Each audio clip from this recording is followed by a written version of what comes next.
Shalom bagi kita semua. Shalom. Puji Tuhan, sehat semuanya. Kita kuat dalam perlindungan Tuhan. Kasih Tuhan nyata bagi kita, sehingga kita dapat beribadah pada pagi hari ini di rumah Tuhan, menyembah, memuji, muliakan nama Tuhan. Mari saudaraku, kita persiapkan diri kita masuk dalam ibadah ini. Kita ambil waktu teduh secara pribadi. Mari kita serahkan pikiran, hati, dan seluruh tubuh kita kepada Tuhan, agar Tuhan yang menguasainya. Mari kita berdoa masing-masing.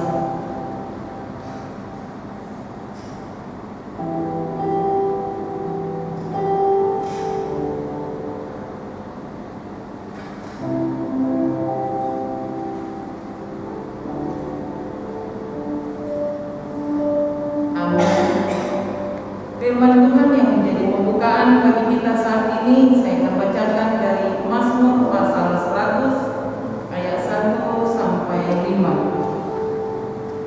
Mazmur pasal 100 ayat 1 sampai 5. Mazmur untuk korban syukur. Bersorak-soraklah bagi Tuhan, hai seluruh bumi. Beribadahlah kepada Tuhan dengan sukacita. Datanglah ke hadapannya dengan sorak-sorai. Ketahuilah bahwa Tuhanlah Allah. Dialah yang menjadikan kita dan penyedialah kita, umatnya dan kawanan domba gembalaannya. Masuklah melalui pintu gerbangnya dengan nyanyian syukur, ke dalam pelatarannya dengan puji-pujian. Bersyukurlah kepadanya dan pujilah namanya, sebab Tuhan itu baik, kasih setianya untuk selama-lamanya, dan kesetiaannya tetap turun-temurun. Firman Tuhan mengajak kita beribadahlah kepada Tuhan dengan sukacita, datanglah ke hadapannya dengan sorak-sorai. Dan saat ini kita beribadah kepada Tuhan dengan sukacita, arahkan sepenuhnya kepada Tuhan, tinggalkan hal-hal kesibukan kita. Saat ini kita fokus hanya untuk beribadah, menyenangkan hati Tuhan. Amin. Jemaat saya undang bangkit berdiri. Mari kita habiskan ibadah ini. Adapun pertolongan kita adalah dari Tuhan yang telah menciptakan langit dan bumi.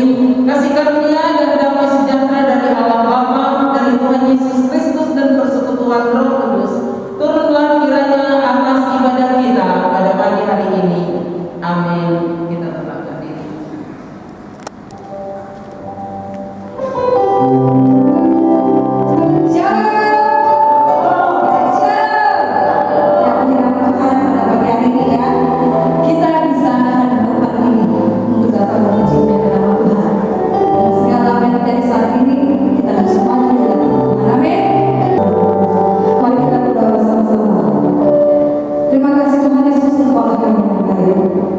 Bersyukur untuk hadirat Tuhan, bersyukur untuk kedatangan Tuhan dalam kehidupan kami. Terima kasih Tuhan Yesus untuk mengenal Tuhan sampai saat ini Tuhan. Engkau memberikan kami kekuatan dan kesehatan. Kami menanggalkan segala beban, kami menanggalkan segala yang terjadi pada saat ini Tuhan. Untuk kami datang menuju untuk memuliakan nama Tuhan. Pada pagi hari ini kami akan menuju memuliakan nama Tuhan. Sucikan usaha hati kami sehingga dalam hati kami untuk dapat hadir di hadapan Tuhan. Kami mengundang Tuhan untuk hadir memberkati ibadah kita pada pagi hari ini. Kami semua berikan kami kesetiaan dan setia berdiri di depan dalam persekutuan kepada raya Tuhan. Berkati Tuhan seluruh hati Tuhan, dan biar semua bangku dapat berisi untuk Tuhan. Kami tahu Tuhan, pada saat yang terjadi Tuhan dalam hati kami Tuhan mengenal Tuhan. Terima kasih Tuhan Yesus. Kami yang melayani memberikan kami untuk memberikan yang terbaik Tuhan dalam nama Tuhan. Bersama-sama membangun Tuhan. Untuk hamba yang akan memberikan firman Tuhan, berkati Tuhan Yesus. Sehingga hamba dapat berkuasa kudus Tuhan. Sehingga firman Tuhan dapat tumbuh bersama-sama dengan kami. Dan kami dapat berlaku firman Tuhan dalam kami berada. Mampukan kami Tuhan Yesus. Kami juga berdoa untuk jemaat Tuhan yang hadir bersama dengan kami. Untuk para orang tua, berkati mereka Tuhan. Kami tahu bahwa mereka rindu untuk beribadah bersama dengan kami. Tapi tidak mengurangi bagi mereka untuk beribadah di rumah mereka masing-masing. Berkati mereka Tuhan Yesus. Untuk anak-anak Tuhan Yesus yang juga bersama dengan kami. Tuhan Yesus berkati mereka dan biarlah mereka senantiasa bersukacita menjadikan hidup sebagai pribadi yang tumbuh bersama dengan Tuhan.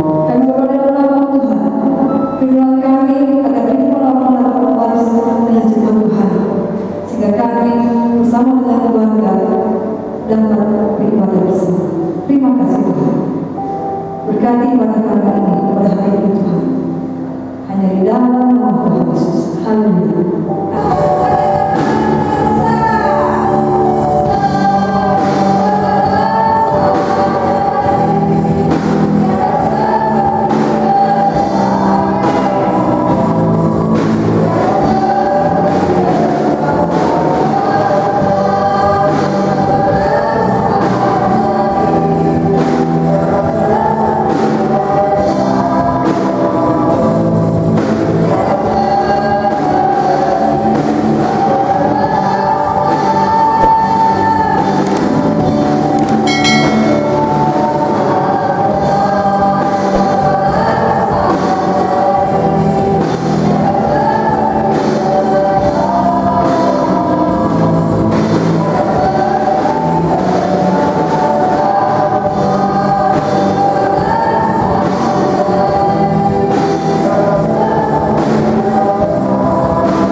Demikian firman Tuhan.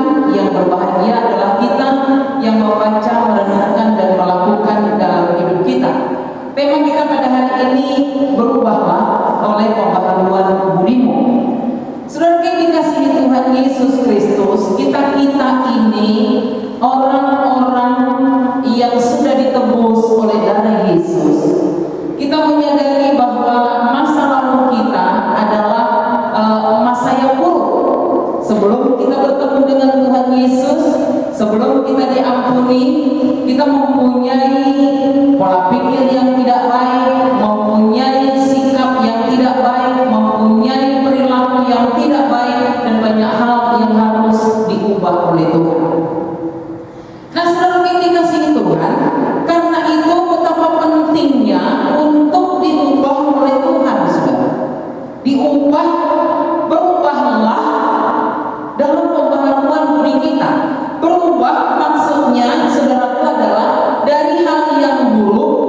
dari yang kotor menjadi bersih, dari yang rusak menjadi bagus, saudara. Itu dapat dikerjakan oleh Roh Kudus yang sudah kita terima, saudara. Roh Kudus yang sudah bertahta di hati kita, mengubah hidup kita terus menerus, saudara. Jadi pembaharuan dalam diri kita bukan hanya sekali, ya. Pembaharuan dalam diri kita bukan hanya waktu kita baru terima Yesus, saudara. Pembaharuan dalam hidup kita sepanjang masa, saudara. Sepanjang masa selagi kita belum dipanggil oleh Tuhan. Pembaharuan itu harus terjadi dalam diri kita, saudara. Karena itu tadi, manusia yang rusak itu tadi dirubah oleh Tuhan, tidak bisa seperti simsalabim, saudara. Simsalabim langsung semuanya putih. Itu tidak mungkin, saudara. Itu pasti tahap demi tahap, saudara. Tahap demi tahap pembaharuan itu terjadi dalam hidup kita. Nah, saudara, kita kasih Tuhan, apa yang harus kita lakukan agar pembaharuan itu terjadi dalam diri kita, saudara? Nah, itu yang penting, saudara. Apa yang harus kita lakukan? Langkah apa yang harus kita lakukan agar pembaharuan itu terjadi? Mungkin ada orang berkata seperti ini, saya waktu belum percaya kepada Tuhan Yesus, saya seorang pencuri, ya. Tapi setelah saya percaya kepada Tuhan Yesus, masih kepengen terus mencuri, mengambil milik orang, curang, korupsi, pengen aja. Pokoknya pengen ngambil yang bukan miliknya. Saudara yang dikasihi Tuhan, jangan salahkan Tuhan kalau perubahan itu tidak nyata, saudara. Seharusnya enggak lagi, ya kan? Dikatakan firman Tuhan, baiklah pencuri meninggalkan jalannya. Berarti harus berubah, saudara. Dari seorang pencuri menjadi tidak mencuri lagi, tidak menginginkan lagi barang orang lain, saudara. Tidak menginginkan lagi hal-hal yang bukan semestinya milik dia, saudara. Nah, itu contohnya, saudara. Nah, kalau tidak terjadi perubahan, nah itu tanda tanya. Tanda tanya. Bukan Tuhan tidak mampu mengubah seseorang, saudara. Bukan. Jangan salahkan Tuhan.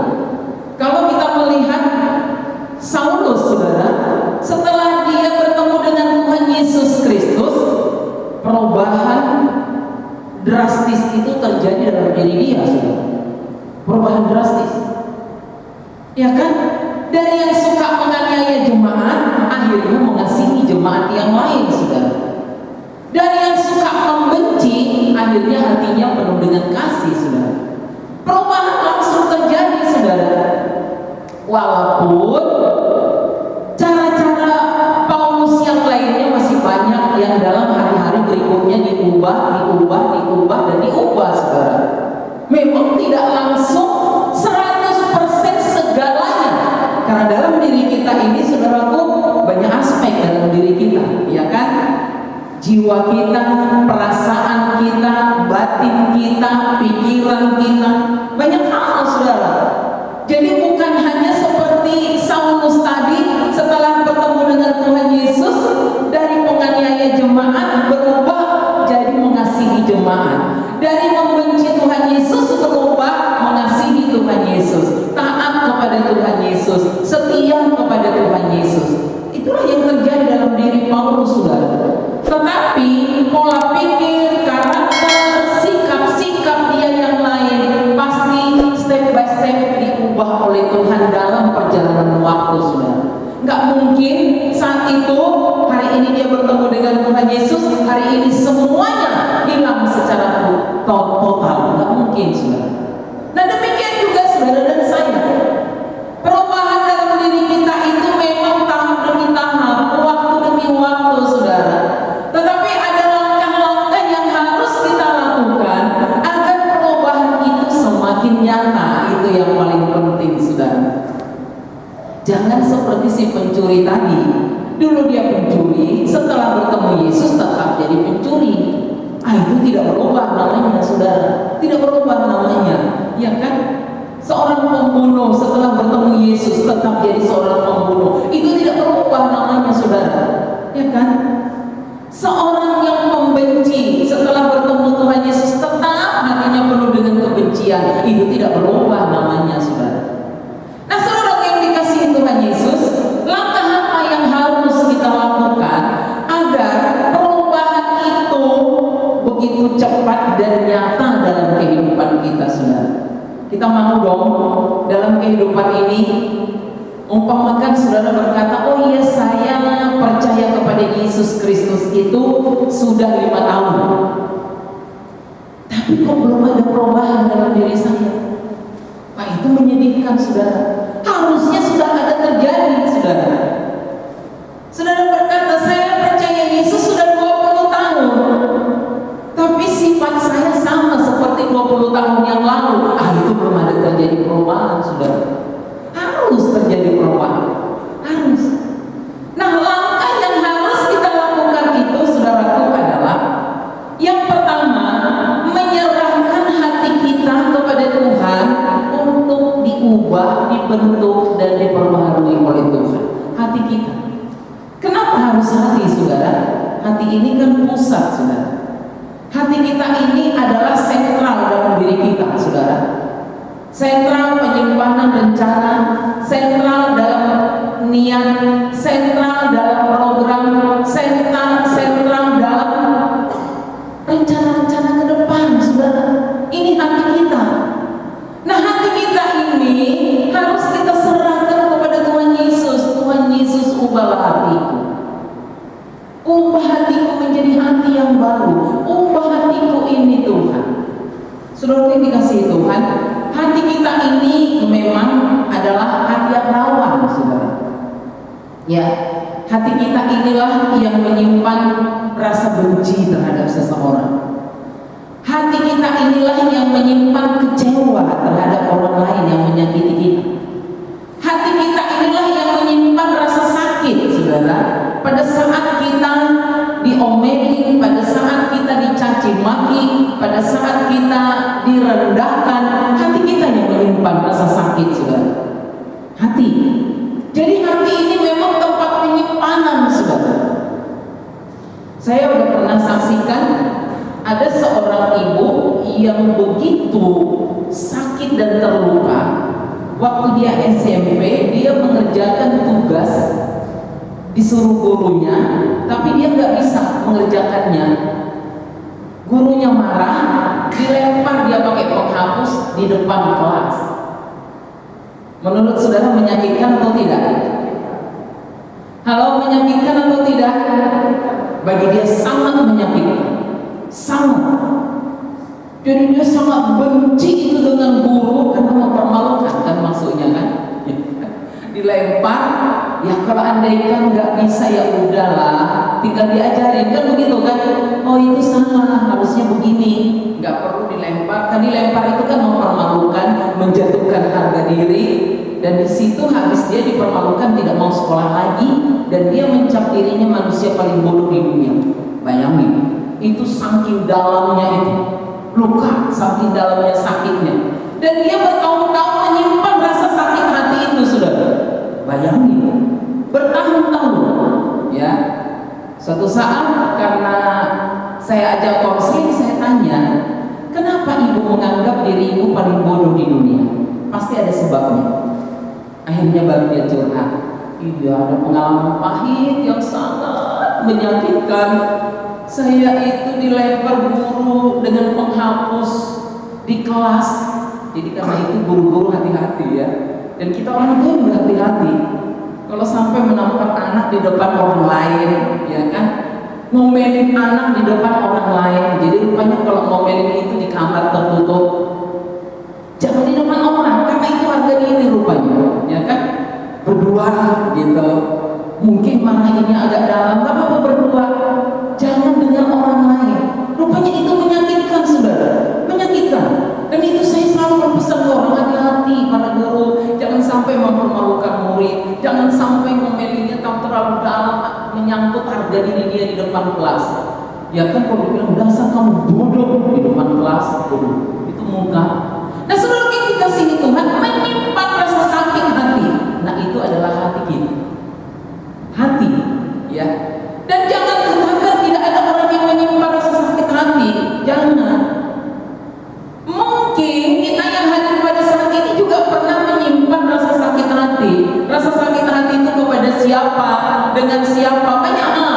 Bisa orang tua kita, bisa guru kita, bisa juga teman kita. Jadi menyimpan rasa sakit hati, saudara. Dan jangan bilang saya murid Yesus, nggak mungkin sakit hati. Bohong, bohong. Pada saat kita dipermalukan di depan orang, diejek, diolok di depan orang, itu rasa sakit. Kalau dikatakan nggak sakit hati, itu munafik namanya. Benar apa enggak? Kalau saudara diolok di depan orang, sakit hati enggak? Sakit hati. Kalau saudara katakan tidak sakit hati, munafik namanya, pura-pura. Kenyataannya sakit hati. Saya juga bisa sakit hati, saudara. Nah, saudara yang dikasihi Tuhan, menyerahkan hati kita untuk dibaharui oleh Tuhan. Kalau ada rasa sakit, untuk disembuhkan oleh Tuhan. Dan yang bisa menyembuhkan rasa sakit hati itu adalah Tuhan Yesus, saudara. Yang lain gak bisa. Dokter gak bisa menyembuhkan rasa sakit hati. Hanya Tuhan Yesus. Ingat, kalau hati seseorang sakit dan terluka, itu menghambat pembaharuan dirinya, saudara, menghambat kemajuan dirinya. Jadi kalau seseorang kayaknya gak ada kelihatan perubahan, kemungkinan sakit hatinya belum sembuh, saudara. Karena rupanya luka hati itu menghambat, saudara. Jadi seseorang ingin berubah terhambat dengan luka hatinya. Dia udah dengar firman, kayaknya firman Tuhan itu nggak perlu mengubah hidupnya. Coba bayangkan, coba ingat, saudara berapa banyak mendengar firman Tuhan. Firman Tuhan itu meresap apa enggak di hati? Kalau hati penuh dengan rasa sakit, luka dan kecewa, itu firman Tuhan nggak bisa tinggal di dalam. Nggak ngaruh bagi kita. Kita dengar firman Tuhan nggak ngaruh. Harusnya kan kita dengar firman itu ngaruh dalam diri kita, berdampak, mengubah hidup kita. Tapi banyak orang yang tidak. Karena itu tadi masih menyimpan rasa sakit hati, kemarahan, kekecewaan. Jadi menyerahkan hati kita kepada Tuhan Yesus sangat-sangat penting, saudara. Sangat penting. Perhatikan, mari kita buka Alkitab kita dari Efesus pasal 4. Ini adalah menyangkut hati, saudara. Efesus pasal 4 ayat 31, saudara. Ini semua berada di hati. Ini tidak ada di dalam tangan, tidak ada di dalam mata, tapi yang adanya ini adalah dalam hati. Kita baca sama-sama, saudara. Ayat 31, 1, 2, 3. Segala kepahitan, kegeraman, kemarahan, pertikaian, dan fitnah hendaklah dibuang dari antara kamu. Demikian pula segala kejahatan. Ini pusatnya ada di hati, saudara. Pusatnya ada di hati. Ini bukan berada di tangan, bukan. Bukan. Ini berada di hati, saudara. Makanya betapa pentingnya hati kita untuk dijamah oleh Tuhan, disembuhkan oleh Tuhan. Kalau ada kepahitan, dicabut akar pahit dari hati kita. Tahu artinya kepahitan, saudara? Kepahitan itu adalah akar yang tertusuk di dalam hati kita karena sakit hati, kemarahan yang terpendam. Jadi pada saat saudara dilukai oleh seseorang, apakah itu guru ataukah orang tua, karena orang tua atau bos, ya pimpinan di kantor, ya, saudara terluka, saudara, dan nggak mungkin kan bos kita ini kan, jangan gitu loh bos, nggak mungkin, pasti kita diam. Diam itu berarti kita telan dong, kita telan tadi rasa kesel, sakit hati, kita telan. Dan kita tidak selesai akhirnya itu jadi mengakar di sini. Itu namanya kepahitan, saudara. Jadi kepahitan adalah kemarahan, kebencian, kekecewaan yang bertumpuk-tumpuk, akhirnya mengakar, saudara. Dikatakan firman Tuhan segala kepahitan harus dibuang. Nah, yang bisa buang kepahitan hanya Tuhan Yesus, saudara. Manusia nggak bisa. Manusia hanya penonton. Saya pernah mengikuti doa kesembuhan dan pencabutan kepahitan dan luka batin yang mendoakan saya seorang guru sekolah minggu. Mungkin orang akan berkata, siapa sih lo? Kalau bisa sih doain gua? Kamu kan jauh dari saya. Jangan gitu. Siapapun bisa Tuhan pakai, saudara. Dan saya percaya pada waktu itu dia Tuhan pakai untuk saya. Dia Tuhan pakai untuk penyembuhan, untuk mencabut kepahitan, kekecewaan, luka-luka. Yang dibahas apa, saudaraku? Waktu masa kecil saya yang dibahas. Coba ceritakan waktu masa kecil pertumbuhannya. Akhirnya cerita, saudara. Oh, pertumbuhan saya seperti ini. Akhirnya tanpa sadar keluar semuanya.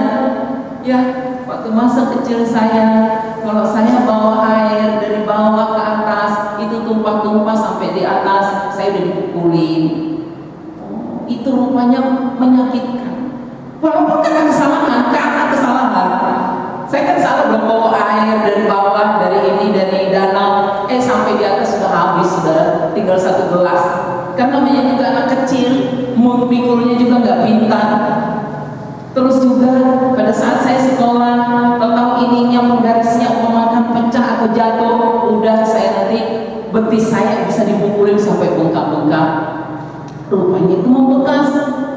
Dan itu kita nggak sadari, saudara.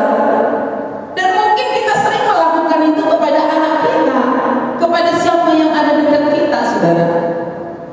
Dan saya juga tidak benci sebenarnya kepada nenek saya, kepada bibi saya yang melakukan itu. Ya itu kan pola asuh dia. Tapi karena disuruh menceritakan, akhirnya saya ceritakan masa kecil saya, masa pertumbuhan saya, masa SMP saya. Tanpa sadar, kok saya udah nangis sesungguhkan, gak ada disuruh nangis. Akhirnya, ya udah sekarang kita doakan, ternyata hatimu waktu dipukul masa kecil masih terluka. Oh, saya pikir udah sembuh. Kan kita merasa udah sembuh dong. Nah, setiap masalah yang terjadi adalah kita tidak menyadari bahwa diri kita masih terluka. Itu yang sering. Sehingga penyembuhan hati kita itu tidak cepat. Karena nggak menyadari tadi, seperti saya tadi kan saya nggak sadar dong. Saya nggak menyadari, enggak, saya nggak sakit hati. Ya karena memang saya salah, wajar dipukul. Ternyata itu di sini ada sakit, saudara. Nah, saudara yang dikasihi Tuhan, makanya dikatakan firman Tuhan, buang kepahitan, buang kegeraman, buang kemarahan. Ini kegeraman ini juga apa, saudara? Rasa marah yang sering terjadi waktu masa lalu kita itu bukan tiba-tiba, bukan saat ini diomelin langsung penuh dengan kepahitan dan keraguan, enggak. Itu bertumpuk-tumpuk, saudara. Bertumpuk-tumpuk, berulang-ulang. Seperti yang saya ceritakan tadi, mulai dari masa umur 5 tahun, 6 tahun, 7 tahun, ternyata banyak sekali. Tanpa kita sadari. Nah, begitu banyak orang yang tidak mau dan menyangkal hal itu. Ya, coba kalau ditanya, kayaknya kamu perlu deh doa kesembuhan dari kepahitan. Enak aja bilang saya kepahitan, sembarang. Mana ada saya kepahitan? Saya sudah sembuh secara total.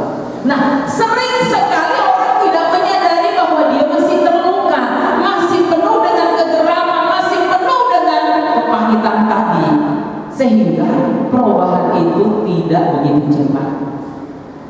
Stagnan, saudara. Stagnan karena apa?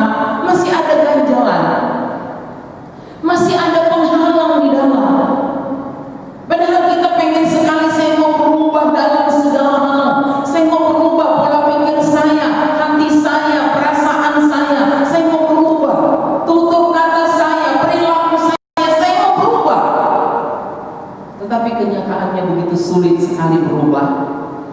Alasan yang pertama tadi adalah karena menyangkali tadi. Enggak, saya enggak sakit hati. Saya udah maafin dia. Udah. Waktu dia omelin saya langsung maafin. Menyangkal, saudara. Padahal masih tersimpan di sini. Buktinya masih sering itu keluar, saudara. Saya masih ingat waktu dia dulu ngomelin saya di depan orang lain. Sakit sekali di sini. Masih ingat. Tapi dia selalu mengaku kepada orang lain, sudah sembuh, sudah beres semua. Nah, inilah penyebabnya begitu sulit sekali perubahan itu terjadi, saudara. Karena itu, saudara yang dikasihi Tuhan Yesus Kristus, bagaimana dengan hatimu saat ini? Sudahkah disembuhkan oleh Tuhan Yesus? Sudahkah dibalut kalau ada pernah terluka, mungkin masa kecilmu, sehingga pertumbuhan rohani kita itu juga begitu pesat, saudara? Karena sudah sembuh secara total, udah beres, nggak ada lagi yang menghambat, nggak ada lagi yang menghalangi, saudara. Sudah beres dari dalam, saudara. Sehingga firman Tuhan itu bekerja dengan bebas dalam diri kita, membuat kita begitu cepat bertumbuh secara rohani, saudara. Jadi perubahan dalam diri kita itu mempercepat pertumbuhan rohani kita. Nah, yang kedua yang perlu diubah dalam diri kita, yaitu dari hati, ya, dari kepahitan, kegeraman, kemarahan, dan segala macam sakit hati. Yang kedua adalah kehendak kita, saudara. Kehendak kita ini memang kita lah yang berkehendak untuk memutuskan kita mau lakukan apa. Saya mau taat kepada Tuhan atau tidak, saya yang memutuskan dengan kehendak saya. Kan begitu, saudara. Umpamakan orang lain menyuruh, ayo dong jadi orang yang taat kepada Tuhan. Mama bisa-bisa aja. Atau didengarin, diabaikan. Yang memutuskan adalah saya. Itu kehendak kita, saudara. Kehendak kita ini harus kita serahkan kepada Tuhan untuk bertindak, untuk memutuskan hal yang baik, saudara. Jangan pertahankan yang buruk. Ini kehendak kita. Kehendak kita saya mau taat kepada Tuhan. Kehendak kita saya mau cinta akan Tuhan. Saya mau hidup dalam firman Tuhan setiap hari. Kan kehendak kita yang memutuskan. Di gereja ini kita himbau, hiduplah dengan firman Tuhan, renungkanlah firman Tuhan setiap hari. Tapi saudara juga yang memutuskan, kan? Mau saat teduh setiap hari atau tidak, saudara yang memutuskan. Itulah kehendak saudara. Itu kehendak kita. Saudara mau berdoa syafaat setiap hari, itu kehendak saudara yang memutuskan. Kehendak saudara. Jadi kehendak kita ini juga perlu kita serahkan kepada Tuhan, agar Tuhan yang sungguh-sungguh bekerja dalam kehendak kita, saudara. Supaya setiap hal-hal yang baik tidak kita abaikan, saudara. Tidak kita abaikan. Pada saat kita mendengarkan teguran bagi saudara yang belum bersaat teduh setiap hari, ayo berubah, luangkan waktumu, duduk di kaki Tuhan, baca firman Tuhan, berdoa syafaat, doakan semua kegiatanmu sepanjang hari ini. Saudara, mengambil keputusan mau menerima atau tidak. Dan lebih banyak orang yang hatinya belum sembuh, rata-rata dia akan menolak, saudara. Mana kepengurusi bacaan firman Tuhan setiap hari dengan berbagai alasan. Saya ini sibuk loh. Bisa juga baca firman Tuhan sekedar lewat, nggak ada ngaruh apa-apa. Jadi hanya rutinitas. Harusnya kan firman Tuhan ini direnungkan, diresapi. Iya, ini harus mengubah diri saya. Saya belum seperti ini. Saya belum seperti ini. Kan begitu, saudara, kalau perenungan. Tuhan tolong saya agar saya umpamakan yang biasa berdusta, tolong saya untuk saya tidak berdusta lagi. Saya mau berkata jujur apa adanya. Yang suka mencuri, tolong saya untuk tidak mencuri lagi. Dalam nama Tuhan Yesus, tolong saya. Kan begitu, saudara. Ada kesadaran. tetapi kembali kehendak kita sendiri. Kehendak kita yang memutuskan kita mau lakukan firman Tuhan itu atau tidak. Apa yang kita dengar, apa yang kita baca mau kita lakukan atau tidak. Kehendak kita yang memutuskan hal itu, saudara. Nah, karena itu serahkan kehendakmu kepada Tuhan agar Tuhan yang mengubah, Tuhan yang memperbaharui kehendak kita supaya oh iya benar saya salah, saya harus perbaiki diri. Ada kesadaran. Oh iya, jadi ada dalam perenungan, saudara. Kehendak kita dan saya harus memutuskan untuk berubah. Saya harus memutuskan untuk taat kepada Tuhan. Saya memutuskan untuk merenungkan firman Tuhan setiap hari, apapun alasannya. Apapun alasannya. Sesibuk apapun saya. Keputusan di tangan kita. Karena itu serahkan kehendakmu kepada Tuhan, agar Tuhan yang menguasai kehendak kita, sehingga kita melakukan kehendak kita untuk hal yang baik, untuk perubahan diri kita. Berubah itu kembali kehendak kita juga. Kita yang memutuskan. Saya mau berubah atau tidak, itu urusan saya. Orang lain bilang 100 kali pun itu nggak ngaruh kalau saya tidak mengatakan ya. Kalau saya tidak putuskan ya, berarti kehendak, saudara.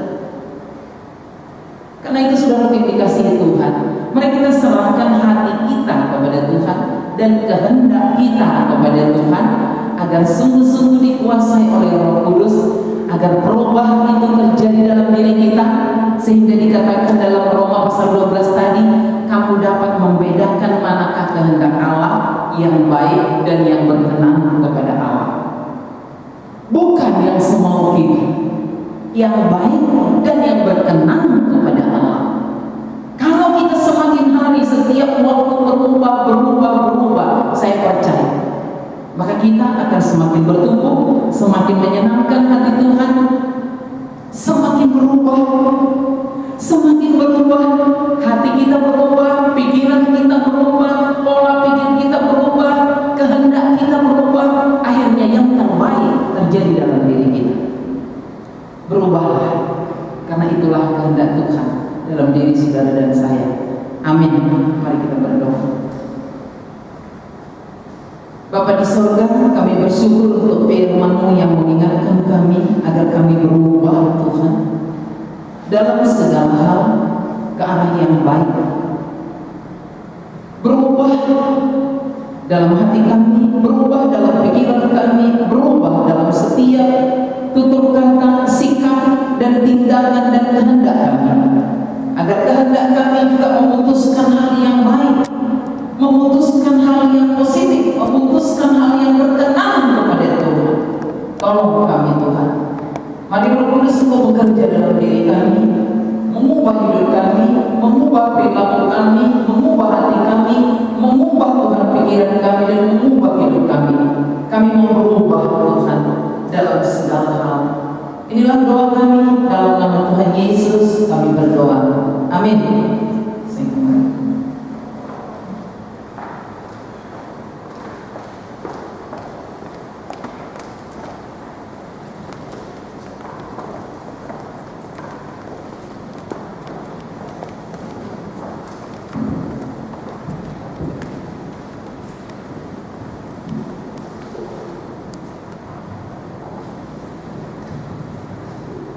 Firman Tuhan, terima kasih bagi hamba yang sudah memberikan firman Tuhan bagi kita, dan kita rohkan dalam depan kita. Nah, selanjutnya kita akan memberikan ucapan syukur kepada Tuhan melalui persembahan. Bagi yang bertugas, saya persilakan. Mari kita bersama-sama mengangkat pujian Allah Sama.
Tuhan, Engkau Allah yang sanggup menyediakan segala perkara bagi kami.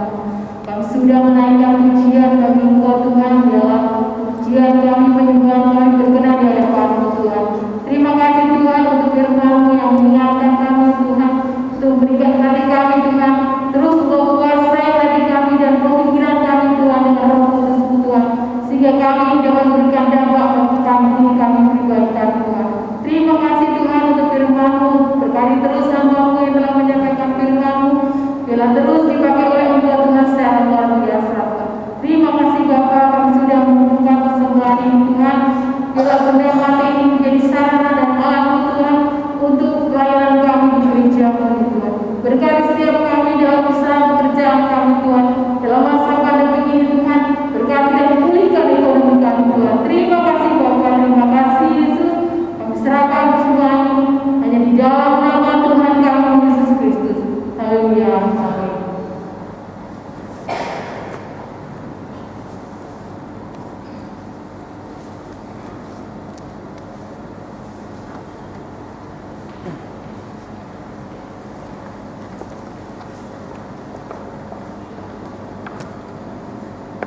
Yang punya Tuhan untuk persembahannya, Tuhan Yesus memberkati kita semua dalam usaha pekerjaan kita.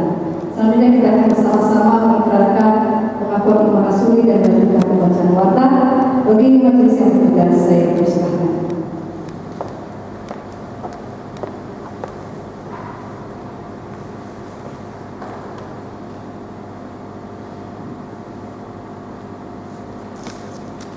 Jemaat yang dikasihi Tuhan, kami undang bangkit berdiri. Mari kita bersama-sama mengikrarkan pengakuan iman rasuli kita. Aku percaya kepada Allah, Bapa yang Maha Kuasa, Bapa langit dan bumi, dan kepada Yesus Kristus, Anak yang tunggal Tuhan kita, yang dikandung daripada Roh Kudus, lahirkan dari Maria, yang menderita bawah pemerintahan Pontius Pilatus, disalibkan, mati dan dikuburkan, turun dalam kerajaan Allah. Pada hari yang ketiga, bangkit pula dari antara orang mati, naik ke surga, menuju sebelah kanan Allah, Bapa yang Maha Kuasa, dan akan datang dari sana untuk menghakimi orang yang hidup dan yang mati. Aku percaya kepada Roh Kudus, gereja yang kudus satu, persekutuan orang kudus, pengampunan dosa, kebangkitan orang mati, dan hidup yang kekal. Amin. Jemaat dipersilakan untuk kembali.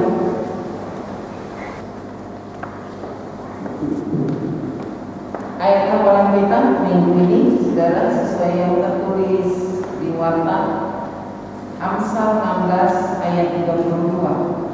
Kita baca sama-sama 1, 2, 3. Amsal 16 ayat 32. Orang yang sabar melebihi seorang pahlawan, orang yang menguasai dirinya melebihi orang yang merebut kota. Ya. Jadi orang yang sabar itu dikatakan melebihi seorang pahlawan, dan yang dapat menguasai diri itu melebihi orang yang merebut kota. Dan ini adalah kerinduan dan harapan kita supaya kita menjadi orang yang lebih sabar dan dapat menguasai diri. Ya, mari kita ucapkan lagi ayat hafalan ini 1, 2, 3. Amsal 16 ayat 32. Orang yang sabar melebihi seorang pahlawan, orang yang menguasai dirinya melebihi orang yang merebut kota. Selamat menghafal dan mau praktekkan firman Tuhan. Tuhan berkati. Ya, di nama Tuhan, supaya referensi sama oleh hambanya. Selanjutnya kita akan bersama-sama bersujud hadapan Tuhan dan bersafar kita. Ada beberapa doa yang harus kita sampaikan dari Tuhan. Yang pertama, kita akan bersyukur untuk kesehatan dan pertolongan serta kebenaran Tuhan.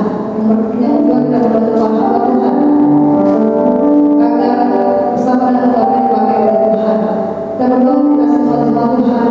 Kita berdoa untuk kerja, usaha, pergumulan, dan juga untuk jemaat yang sakit agar Tuhan Yesus memberikan kesembuhan yang nyata bagi setiap jemaat Tuhan.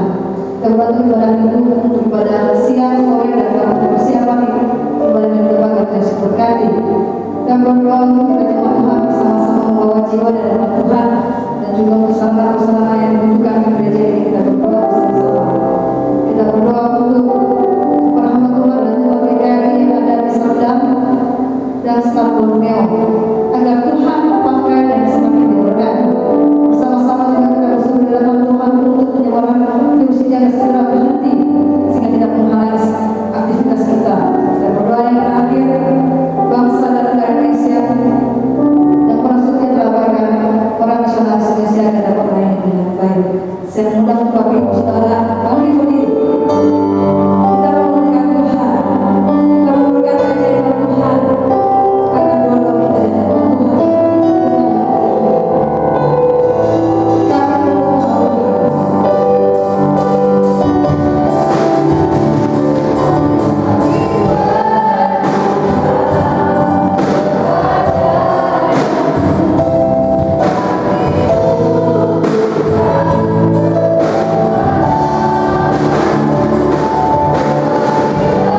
Bapak Surgawi, kami bersyukur dan terima kasih Tuhan sudah pimpin ibadah kami dari awal sampai akhir. Kami sudah dilawat oleh firman Tuhan. Biarlah firman Allah yang disampaikan mendapat tempat dalam pikiran hati kami semua, sehingga kami mengalami suatu perubahan. Kami dapat mempraktikkannya dalam kehidupan kami secara pribadi.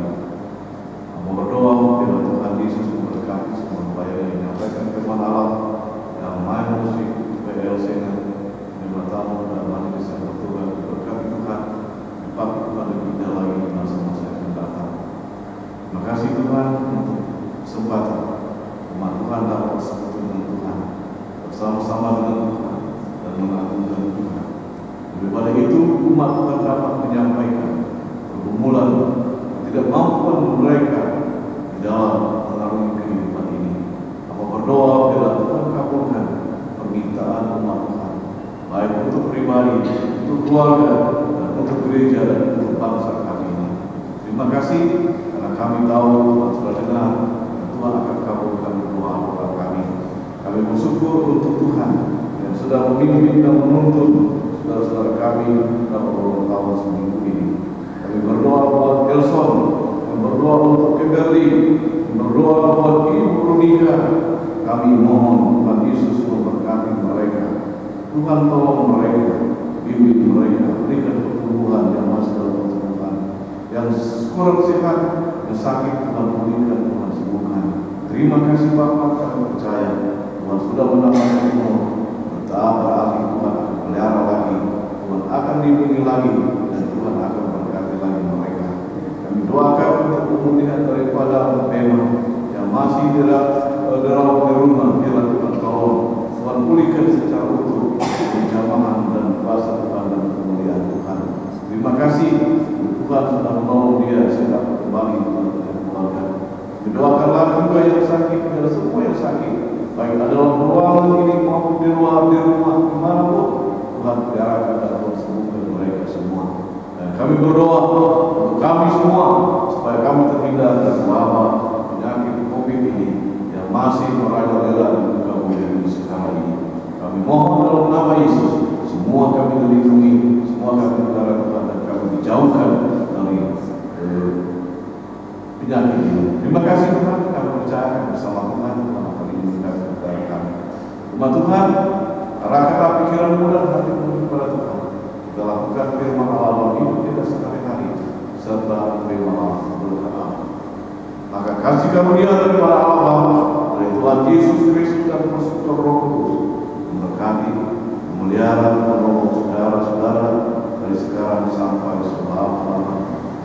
Amin.